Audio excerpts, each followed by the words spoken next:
ഈ തെരഞ്ഞെടുപ്പ് അടുക്കുമ്പോൾ കമ്മ്യൂണിസ്റ്റ് പാർട്ടിക്ക് വോട്ട് കിട്ടാനായിട്ട് ഒരു ഒപ്പിയാൻ പ്രസ്ഥാനമുണ്ട്. അതാണ് പുരോഗമന കലാ സാഹിത്യ സംഘം. ഈ കവികൾക്കോ സാഹിത്യകാരന്മാർക്കോ ഒന്നും തന്നെ പൊതുജനാഭിപ്രായം, പൊതുജനങ്ങളുടെ രാഷ്ട്രീയ അഭിപ്രായം അത് മാറ്റിമറിക്കാൻ വളരെ ലിമിറ്റഡ്, ഈവൻ ഒരു 1% പോലും സാധിക്കുന്നുണ്ടെന്ന് ഞാൻ കരുതുന്നില്ല. ഞാൻ അവരെ പിന്തുണയ്ക്കുന്നു. കാരണം പിണറായി ഇനിയൊരു തവണ വരരുത് എന്ന ആത്മാർത്ഥമായ ആഗ്രഹം എനിക്കുണ്ട്. ഒരാളെ ഒറ്റപ്പെടുത്താനും ഇല്ലാതാക്കാനും ഇപ്പോഴും മാർക്സിസ്റ്റ് പാർട്ടിക്ക് സാധിക്കും. PR വർക്ക് എല്ലാവരും ചെയ്യുന്നില്ലേ? ആ ചെയ്യുന്നതിൽ നമ്പർ 1 പിണറായി വിജയനാണ്. VD സതീശൻ പറയുന്നുണ്ട്, UDF ആണ് യഥാർത്ഥ ഇടതുപക്ഷം. കോൺഗ്രസ്സുകാർ തീരെ കുറഞ്ഞുപോയി. കോൺഗ്രസ്സിലുള്ളവർ മുഴുവൻ കമ്മ്യൂണിസ്റ്റുകാരാണ്. CPMൻ്റെ തന്നെ ആൾക്കാർ ഓൾട്ടർനേറ്റ് ആയിട്ട് കാണുന്നത് BJP ആണ്. സെക്കൻഡ് ഓപ്ഷൻ എന്താ? BJP ആണ്. ഓക്കെ. കോൺഗ്രസ്സുകാരൻ ചിലപ്പോൾ ഉപദ്രവിച്ചു എന്ന് വരും. BJP ആയി കഴിയുമ്പോൾ ഈ ബന്ധമുള്ളതുകൊണ്ട് ഉപദ്രവിക്കുകയൊന്നുമില്ല. എന്തുകൊണ്ട് BJPക്ക് വോട്ട് ചെയ്തുകൂടാ?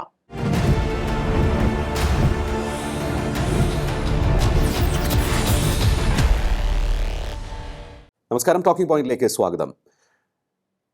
തിരഞ്ഞെടുപ്പ് അടുത്ത വേളയിൽ സാംസ്കാരിക പ്രവർത്തകർ, ഇടതുപക്ഷത്തിന്റെ കരുത്തായി നിന്നവർ അവർക്കെതിരാവുകയാണോ?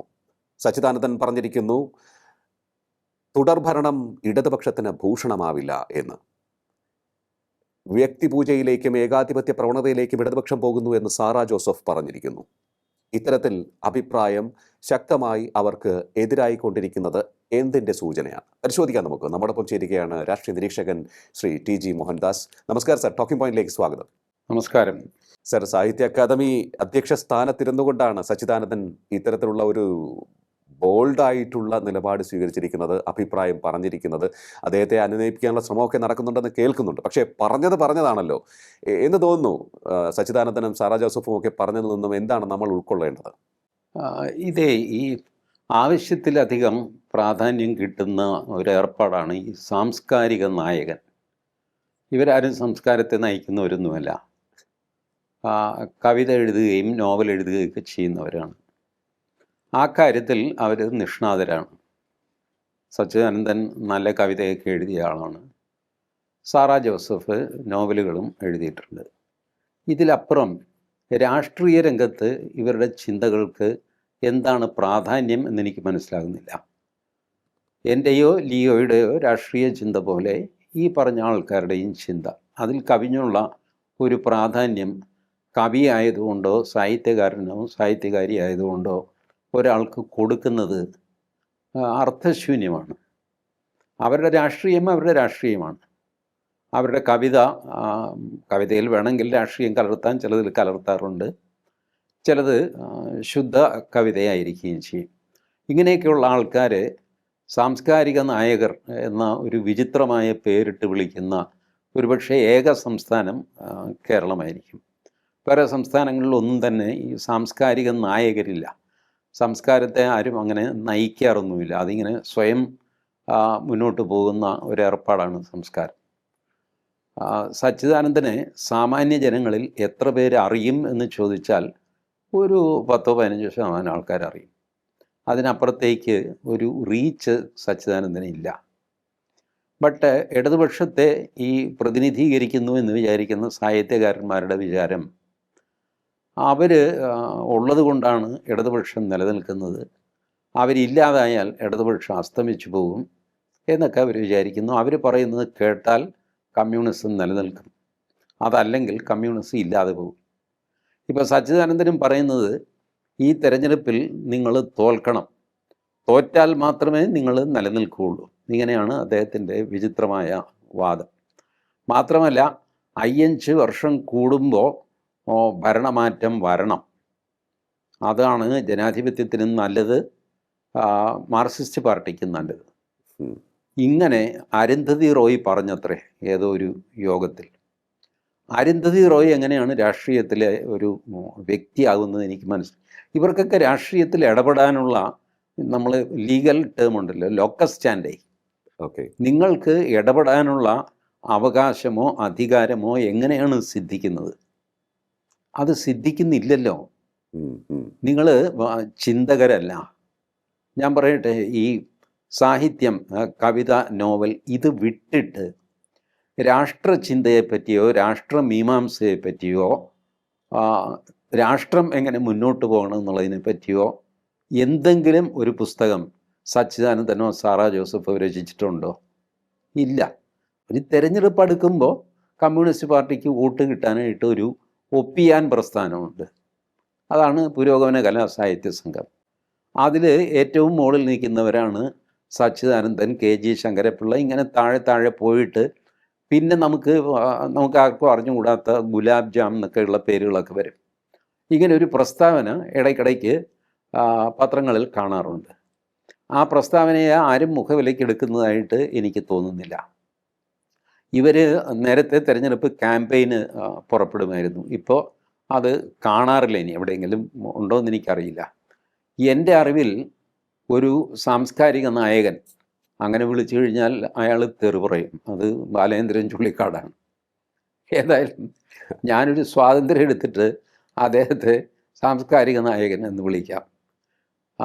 2019 തൃശ്ശൂർ തെരഞ്ഞെടുപ്പിൽ VS സുനിൽകുമാറിന് വേണ്ടിയിട്ട് പ്രസംഗിക്കാൻ ബാലേന്ദ്രൻ ചുള്ളിക്കാട് പോയിരുന്നു. അതെ, അതാണ് എൻ്റെ അറിവിൽ അവസാനത്തെ ഇടപെടൽ ബാലേന്ദ്രൻ്റെ.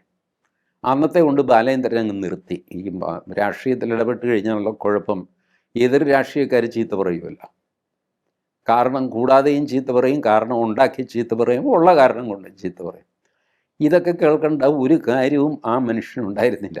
പക്ഷേ VS സുനിൽകുമാറുമായിട്ടുള്ള സൗഹൃദം കൊണ്ടാവാം ബാലേന്ദ്രൻ പോയി ഒരു പ്രസംഗം നടത്തി. VS സുനിൽകുമാർ ക്ലീനായിട്ട് തോൽക്കുകയും ചെയ്തു. ഏതായാലും ബാലേന്ദ്രൻ ഇപ്പം നിശബ്ദനാണ്. അദ്ദേഹം പ്രതിജ്ഞയെടുത്തു, ഞാൻ പബ്ലിക് കാര്യങ്ങളിലൊന്നും തന്നെ അഭിപ്രായം പറയുന്നില്ല, ഞാൻ സാംസ്കാരിക നായകൻ അല്ല എന്ന് പണ്ടേ ബാലേന്ദ്രൻ പറയുമായിരുന്നു. ഇവരുടെ കൂട്ടത്തിൽ സത്യസന്ധൻ ബാലേന്ദ്രനാണ്. ബാലേന്ദ്രൻ ഈ ഒരു ദൂരദർശനിലെ ഒരു ഫോണിൻ പ്രോഗ്രാം, അതിൽ വിദേശത്തു നിന്നൊരാൾ വിളിച്ചു, ഗൾഫിൽ നിന്നോ മറ്റോ വിളിച്ചിട്ട് പറഞ്ഞു, അല്ല ഇങ്ങനെ സംസ്കാരമൊക്കെ നശിച്ചു പോകുന്നു, കേരളം ആകെ കുഴപ്പത്തിലാണ്, നിങ്ങൾ ഇടപെടണ്ടേ, നിങ്ങൾ എന്തുകൊണ്ട് ഇതിൽ ഇടപെടുന്നില്ല?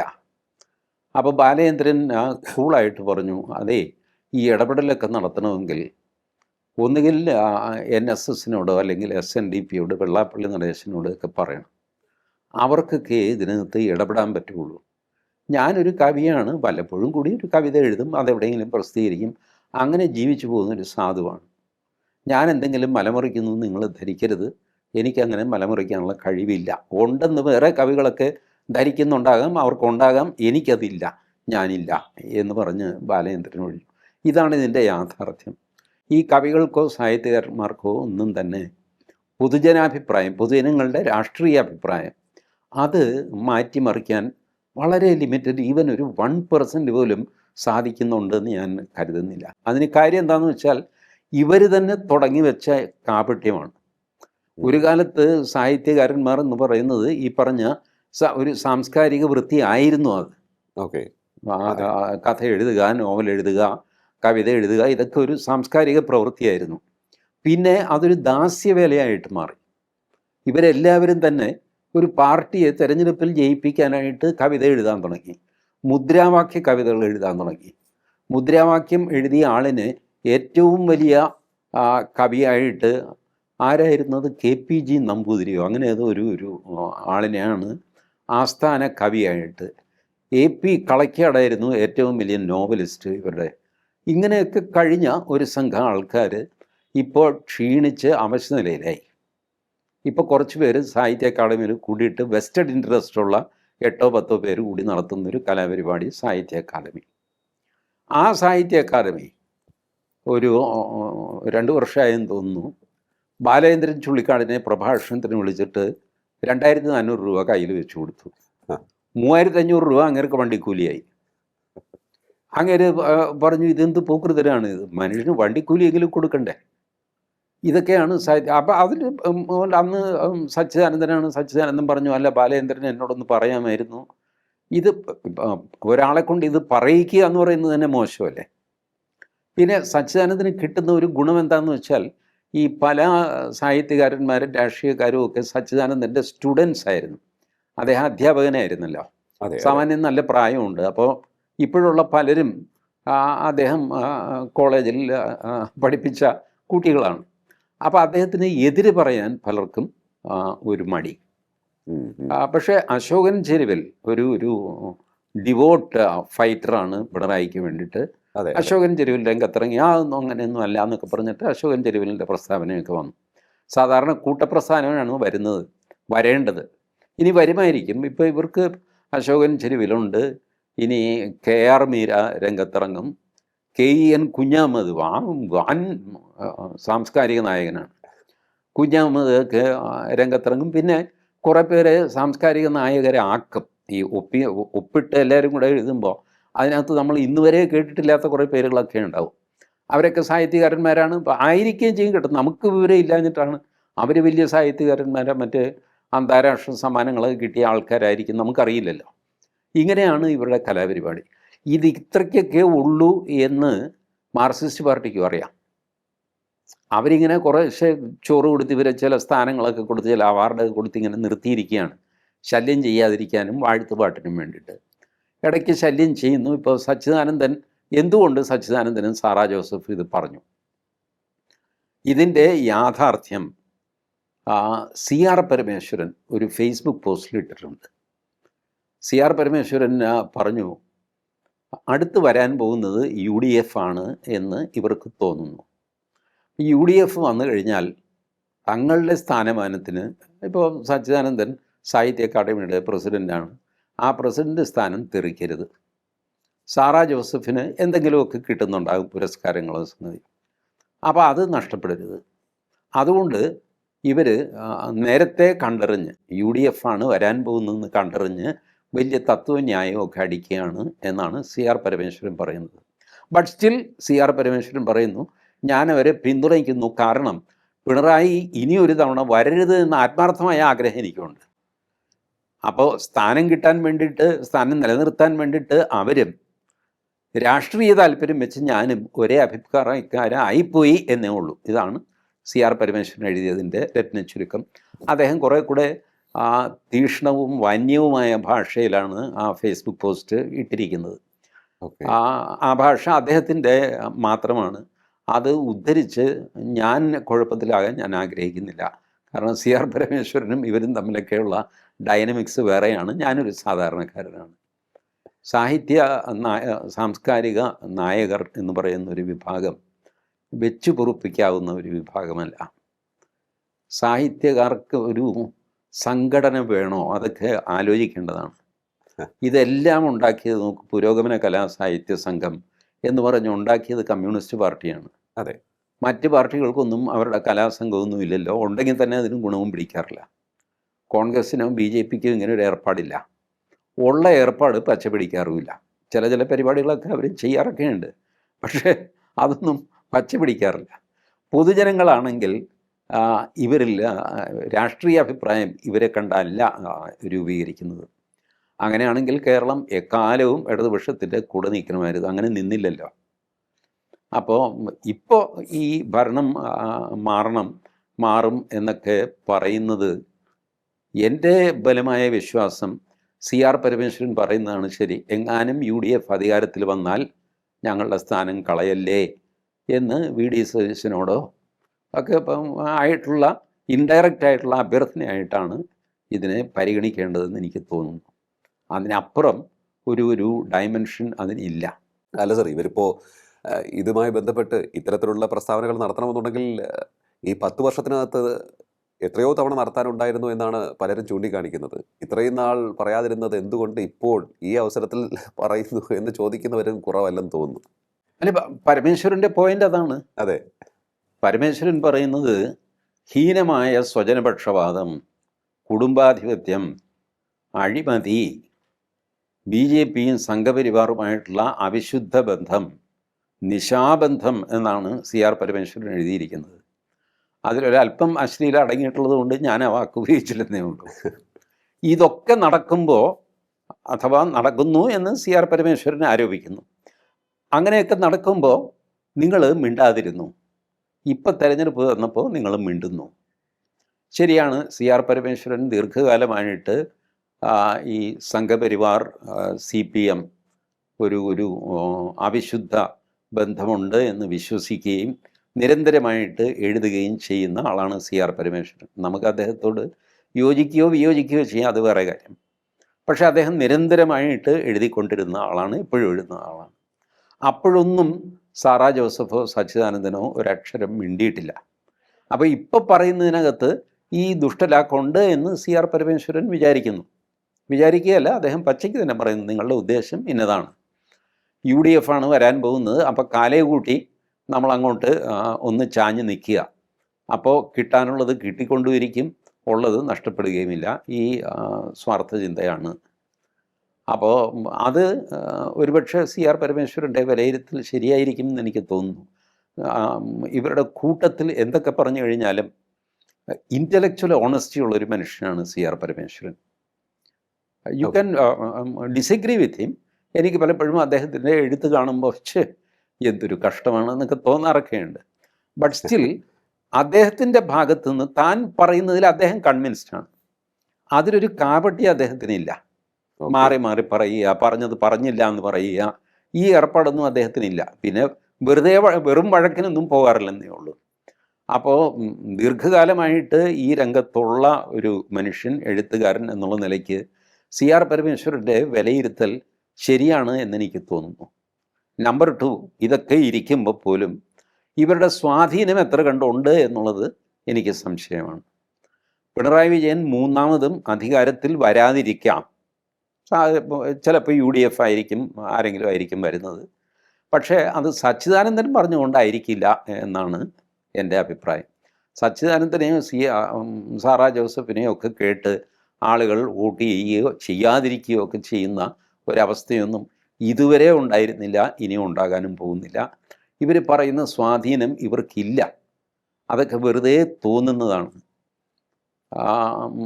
ഈ പിണറായി വിജയൻ മൂന്നാമത് വന്നു കഴിഞ്ഞാൽ ആകാശമിടിഞ്ഞ് വീഴും എന്നും ഞാൻ കരുതുന്നില്ല.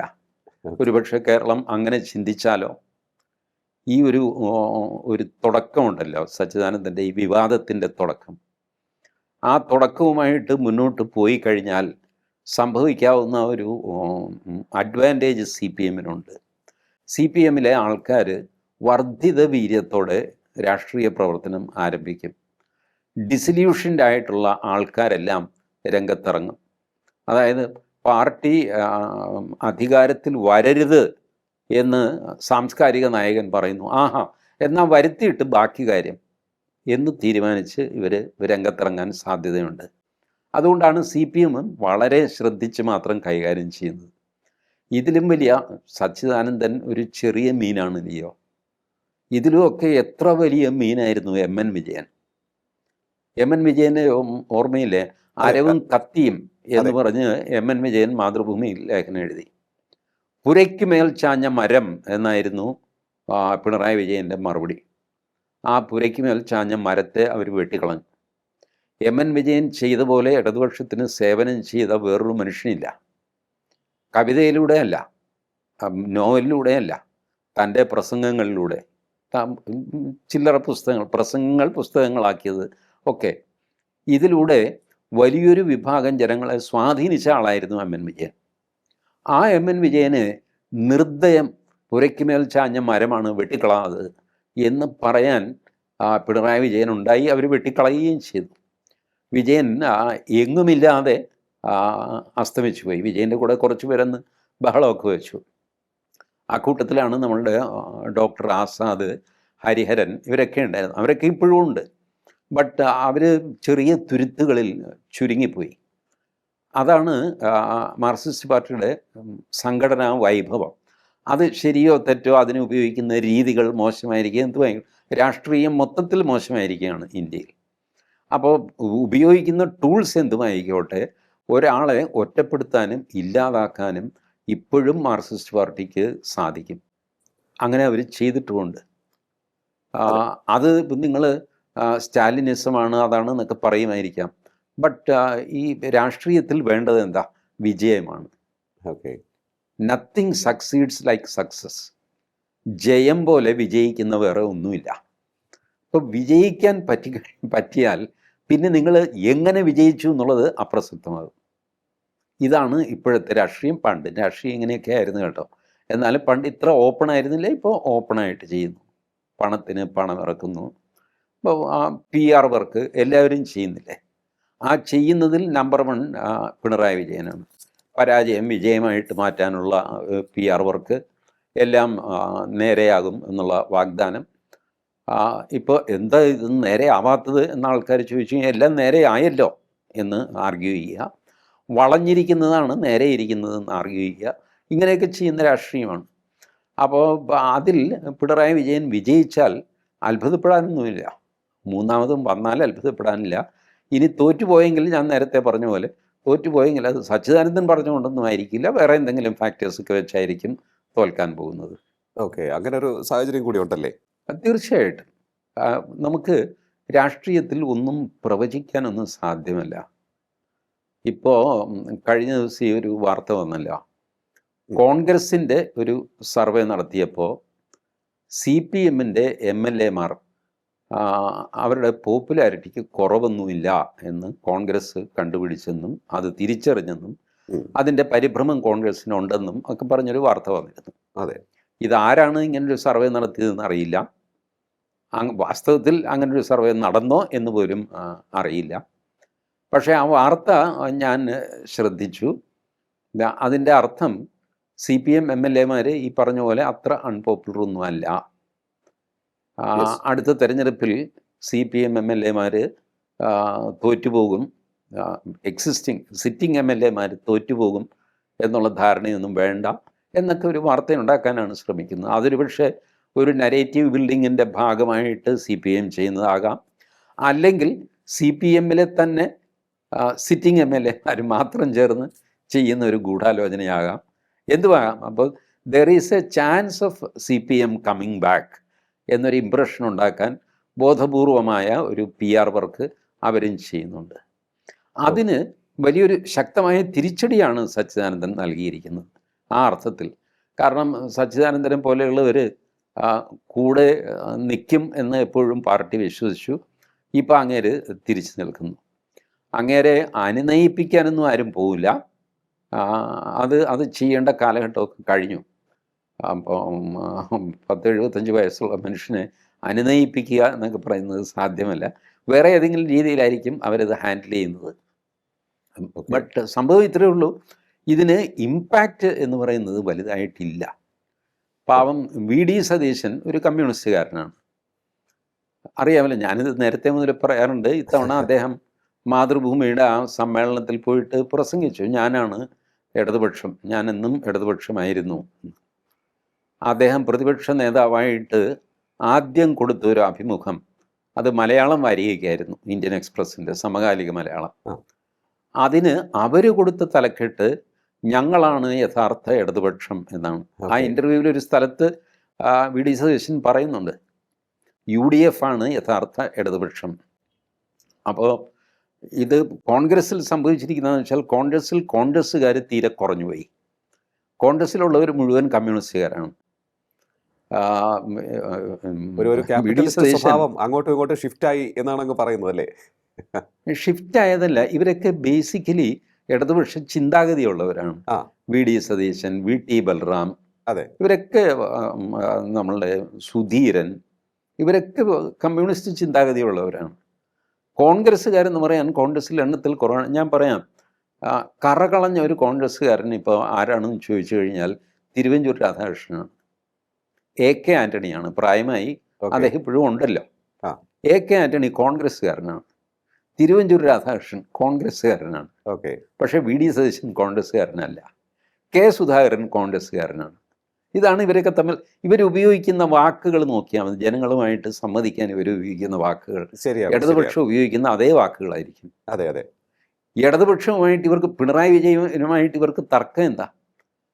പിണറായി വിജയൻ അഴിമതി കാണിക്കുന്നു, അല്ലെങ്കിൽ ക്രൂരമായിട്ട് പെരുമാറുന്നു.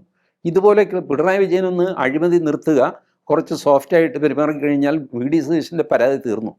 പക്ഷേ തിരുവഞ്ചൂരിൻ്റെ പരാതി തീരുകയില്ല. തിരുവഞ്ചൂർ കോൺഗ്രസ്സുകാരനാണ്. ഇതിൻ്റെ വ്യത്യാസം മനസ്സിലാക്കണമെങ്കിൽ പണ്ട് ഈ കരുണാകരൻ കോടോത്ത് ഗോവിന്ദൻ നായരെ രാജ്യസഭയിലേക്ക് മത്സരിപ്പിച്ചു. കോൺഗ്രസിൻ്റെ ഔദ്യോഗിക സ്ഥാനാർത്ഥി വേറെയുണ്ട്, ആ സ്ഥാനാർത്ഥിയുടെ പേര് ഞാൻ മറന്നുപോയി. അപ്പോൾ കോടോത്ത് ഗോവിന്ദനായരെ പാർട്ടിയിൽ നിന്ന് പുറത്താക്കാത്തത് എന്താ എന്ന് പത്രക്കാരുടെ ചോദ്യം. ആൻ്റണി പറഞ്ഞു, പാർട്ടിയിൽ നിന്ന് എന്തിനാണ് പുറത്താക്കുന്നത്? ഇത് കമ്മ്യൂണിസ്റ്റ് പാർട്ടിയല്ല, കോൺഗ്രസ് ആണ്. ഒരാൾ എതിരെ മത്സരിച്ച് പാർട്ടിയുടെ വാക്ക് ലംഘിച്ചുകൊണ്ട് അയാൾ മത്സരിച്ചാൽ അയാളെ പുറത്തൊന്നും ആക്കില്ല. അയാൾക്ക് അത്ര വലിയ വാശിയാണ് ആ ഒരു കാര്യത്തിൽ എന്ന് മാത്രമേ അതിനർത്ഥമുള്ളൂ. അതിനപ്പുറത്തേക്ക് അയാളെ പുറത്ത് കളയണം. അയാൾ സ്റ്റിൽ കോൺഗ്രസ്സുകാരനാണ്. കോടത്ത് ഗോവിന്ദനായർ കോൺഗ്രസ്സാണ്, കരുണാകരൻ കോൺഗ്രസ്സാണ്, കോടത്ത് ഗോവിന്ദനായരെ സ്പോൺസർ ചെയ്ത ആൾ കോൺഗ്രസ്സുകാരനാണ്. അവരുടെ സഹോദരന്മാരുണ്ട്, അവരുടെ കൂട്ടുകാരുണ്ട്, ഇവരെയൊക്കെ പുറത്താക്കണം. അതൊക്കെ കമ്മ്യൂണിസ്റ്റ് പാർട്ടിയിൽ പോയി പറഞ്ഞാൽ മതി, ഇവിടെ അത് നടക്കില്ല എന്ന് AK ആൻ്റണി പറഞ്ഞു. ഇന്ന് VD സതീശന് അത് പറയാൻ പറ്റുമോ? പറ്റില്ല. 4 TV-ക്കാർ നടപടിയെടുക്കാത്തത് എന്താണെന്ന് ചോദിച്ചു കഴിഞ്ഞാൽ ഉടനെ നടപടിയെടുക്കും VD സതീശൻ.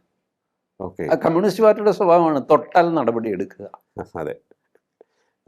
ഈ സ്വഭാവം കോൺഗ്രസ്സിന് അത് ശരിയാണെന്ന് കോൺഗ്രസ് വിശ്വസിക്കുന്നു. BJP-യിൽ എൻ്റെ സുഹൃത്തുക്കൾ വിശ്വസിക്കുന്നു.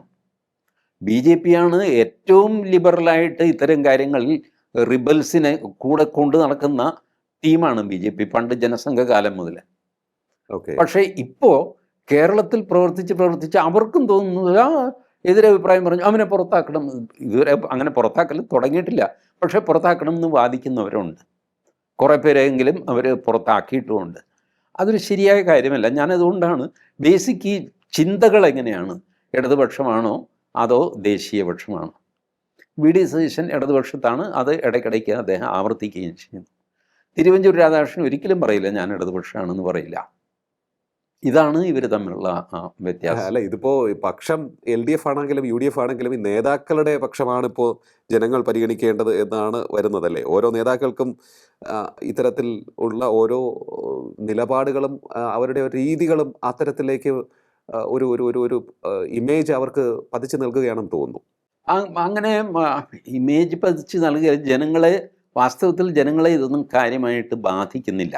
അതെ, ജനങ്ങൾക്ക് കേരളത്തിൽ ഈ ഒരു ഓപ്ഷൻ ഇല്ലാത്തതുപോലെ പെരുമാറുന്നു LDF-ഉം UDF-ഉം. Third option BJP. ബോൾഡായിട്ട് ആ BJP-യെ പരീക്ഷിക്കാൻ കേരളത്തിലെ ജനങ്ങൾ തയ്യാറാകുന്നില്ല. ഇതാണ് ഇതിൻ്റെ പ്രശ്നം. BJP-ക്ക് ഒരു തവണ അധികാരം കൊടുത്തു, എന്ത് ആകാശിടിഞ്ഞു. BJP നാട് നീളെ അവിടെ ഇവിടെയൊക്കെ അധികാരത്തിൽ വരുന്നുണ്ടല്ലോ. അവിടെ നിന്നും ആരും ന്യൂനപക്ഷത്തെ പിടിച്ച് തിന്നൊന്നുമില്ലല്ലോ. അത് അങ്ങനെ ഒരു ചിന്ത അത് സക്സസ്ഫുള്ളി ജനമനസ്സിലേക്ക് കൊണ്ടുവരാൻ BJP എത്രയോ കാലമായിട്ട് ശ്രമിക്കുന്നു. അതിൽ വിജയിക്കാൻ സാധിച്ചിട്ടില്ല. എന്നാൽ ചില തുരുത്തുകൾ അവർക്ക് ഉണ്ടാക്കിയെടുക്കാൻ സാധിച്ചിട്ടുമുണ്ട്. അതുപോലൊരു തുരുത്താണ് ഈ തിരുവനന്തപുരം കോർപ്പറേഷൻ. തിരുവനന്തപുരം കോർപ്പറേഷൻ വിജയിച്ചത് മഹാകാര്യമാണോ? ആണെന്ന് ഞാൻ പറയില്ല. പക്ഷേ അതിൻ്റെ സന്ദേശം അത് വലിയൊരു സന്ദേശമാണ്. ഒരു കോർപ്പറേഷൻ BJP ജയിച്ചു എന്നുള്ളതല്ല, BJP ജയിച്ചു എന്നുള്ളതാണ് അതിൻ്റെ സന്ദേശം. അതെ അതെ, ഒരു കോർപ്പറേഷൻ ആർക്കും ജയിക്കാം. ബട്ട് കേരളത്തിൽ ആദ്യമായിട്ട് ഒരു കോർപ്പറേഷൻ BJP ജയിച്ചു എന്നതാണ് അതിൻ്റെ പ്രാധാന്യം. ഇത് ജനങ്ങളിൽ ഉണ്ടാക്കാൻ പോകുന്ന വിചാരമുണ്ടല്ലോ. ഇപ്പം BJP-ക്കും വോട്ട് ചെയ്യാം, BJP-ക്കും ഭരിക്കാനറിയാം, അവരും പരീക്ഷിച്ച് നോക്കാവുന്ന ആൾക്കാരാണ് എന്നൊരു വിചാരം ജനങ്ങളിലേക്ക് എത്തി എന്നുള്ളത്. അത് സച്ചിദാനന്ദന് പോലും ആ പരിഭ്രമമുണ്ട്. സച്ചിദാനന്ദൻ TV-ക്കാരോട് സംസാരിക്കുമ്പോൾ ഇടയ്ക്കിടയ്ക്ക് പറയുന്നുണ്ട്, ഞാൻ സംഘപരിവാർ ഒരിക്കലും അധികാരത്തിൽ വരണമെന്ന് ഞാൻ പറയില്ല. കാരണം സച്ചിദാനന്ദന് പേടിയുണ്ട്, പിണറായി വിജയൻ തോൽക്കണം. സച്ചിദാനന്ദൻ പറഞ്ഞത് മാർക്സിസ്റ്റ് പാർട്ടിയുടെ അണികൾ അക്ഷരം പ്രതി നടപ്പിലാക്കുന്നു എന്ന് വയ്ക്കുക. ഇത്തവണ പിണറായി വിജയൻ നമ്മുടെ പാർട്ടി അധികാരത്തിൽ വരണ്ട, പിന്നെ ആര് വരണം? BJP വരണം. കോൺഗ്രസ്സിന് ഏതായാലും ചെയ്യുന്നില്ല. ഇങ്ങനെയാണ് അവർ ചിന്തിക്കുന്നതെങ്കിലോ ആ പേടി സച്ചിദാനന്ദനുണ്ട്. അദ്ദേഹം പറഞ്ഞാൽ എത്ര പേര് കേൾക്കും എന്നുള്ളത് വേറെ കാര്യം. പക്ഷെ കേട്ടു എന്ന് വയ്ക്കുക. ഇങ്ങനെ സംഭവിച്ചാൽ എന്ത് ചെയ്യും?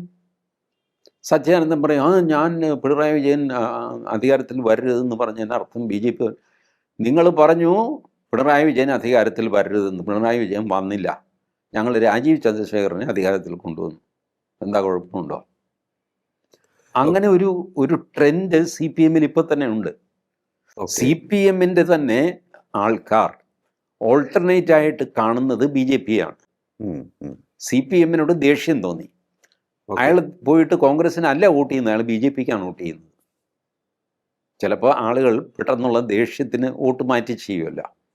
ഞാൻ വിചാരിച്ച സ്ഥാനാർത്ഥിയെ നിർത്തിയില്ല, വേറൊരു കള്ളനെയാണ് പിടിച്ച് നിർത്തിയിരിക്കുന്നത് എൻ്റെ പാർട്ടി, എന്നാൽ പിന്നെ ഞാൻ അപ്പുറത്ത് പോയി വോട്ട് ചെയ്യും. ഇങ്ങനെയൊക്കെ വൈകാരികമായിട്ട് വോട്ട് ചെയ്യുന്നവരുണ്ട്.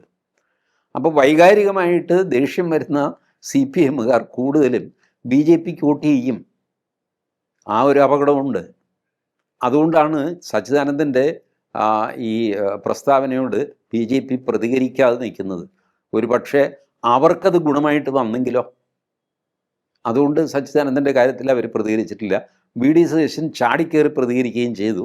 കാരണം അദ്ദേഹം വിചാരിക്കുന്നത് ഇത് അദ്ദേഹത്തിന് അനുകൂലമായ പ്രസ്താവനയാണെന്നാണ്. വാസ്തവത്തിൽ അങ്ങനെയല്ല. പകരം കോൺഗ്രസ് വരട്ടെ എന്നൊന്നും സച്ചിദാനന്ദൻ പറഞ്ഞിട്ടില്ല. ഇവർക്ക് തുടർഭരണം കിട്ടിയാൽ ഇവർ നശിച്ചു പോകും എന്നാണ് സച്ചിദാനന്ദൻ്റെ പോയിന്റ്. ഓൾട്ടർനേറ്റായിട്ട് വരേണ്ടതാരാ?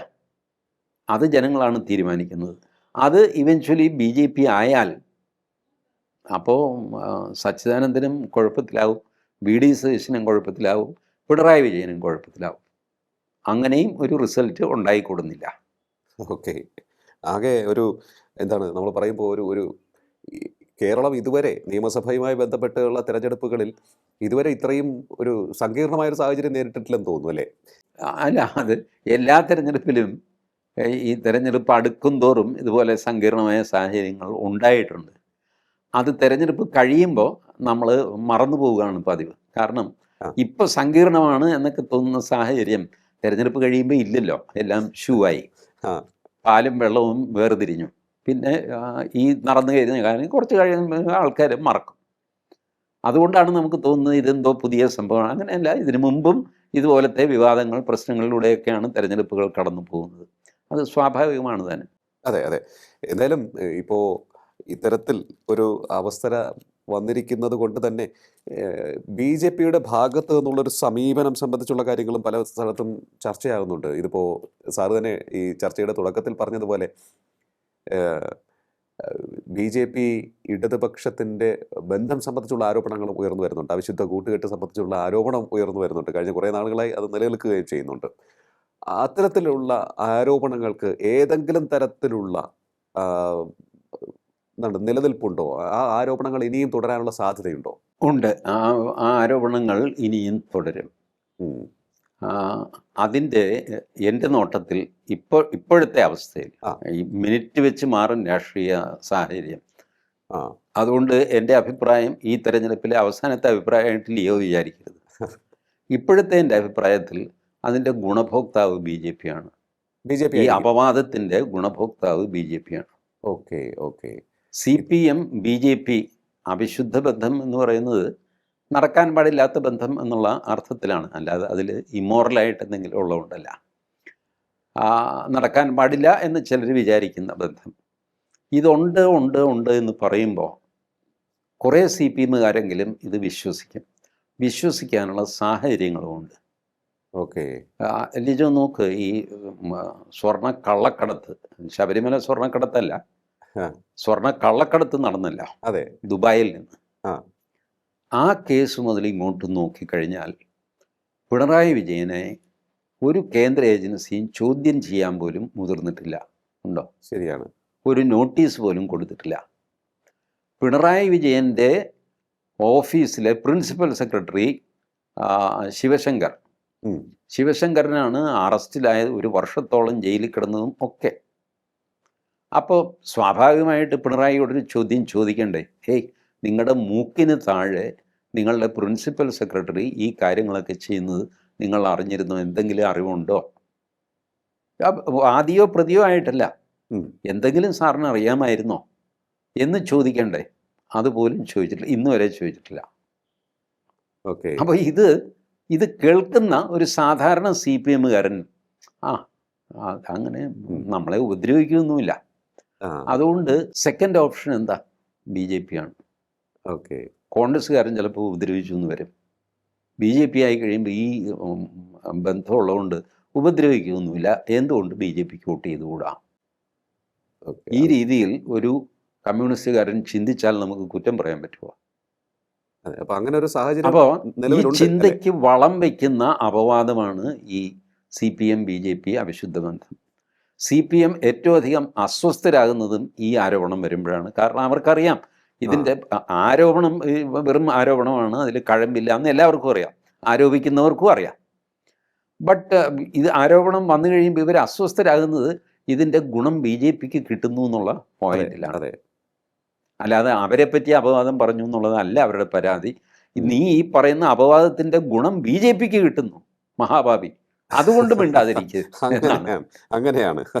ആ, എന്നെപ്പറ്റി നീ പറയുന്നതിന് ഒരു കുഴപ്പമില്ല, പക്ഷെ അതിൻ്റെ ഗുണം മറ്റവന് കിട്ടുന്നു, എനിക്കൊട്ടും കിട്ടുന്നുമില്ല.